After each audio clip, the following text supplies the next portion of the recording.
மற்றதுல உன்னை அடிச்சுக்கவே முடியாதியா. பாசத்தின் பரிணாம வளர்ச்சியே நீதாயா. இப்ப கொஞ்சம் இந்த சிக்கனா, அதாவது என்ன சொல்ல வரேன்னா, அக்கறை காட்டுறதுல இந்த உலகத்துக்கே கிடைச்ச ஆம்ஸ்ட்ராங்யா நீயே. இது போதுமா? இன்னும் கொஞ்சம் போடுவோம். இரக்க குணத்தின் இன்றியமையாத இன்வென்ஷன்யா நீயே. இப்ப வேணா அத கொஞ்சம் கல் நெஞ்சக்காரன் களையவே மாட்டிக்கிறானே. வேதியில போவ காட்டுறேன்டி, காட்டுறேன். இந்த கரீஸோட குட்டூரமான பக்கத்தை காட்டுறேன். எப்ப பாரு அடிச்சுட்டேவா இருக்க. இந்த ட்ரெயினிங்க முடிச்சிட்டு வந்து ஒன்ன முடிக்கிறேன்டி. போதும்.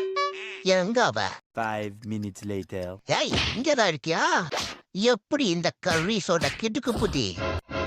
இனிமேல் அது கேர்ஃபுல்லா இருந்துக்கோ. கோயால அடிச்சிட்டாடா மறுபடியும். ஏய், எப்படி செருப்படி வாங்கறதுக்கு தான் சீனை போட்டுட்டு இருந்தானா ட்ரெட்மில்ல. ஏய், அவ்வளோ வாட்டி சொல்லியும் அம்மாட்ட போட்டு கொடுத்துட்டீல. அம்மா அண்ணா அடிச்சுட்டா. சனிய ஆரம்பிச்சுட்டா ஆக்டிங்க.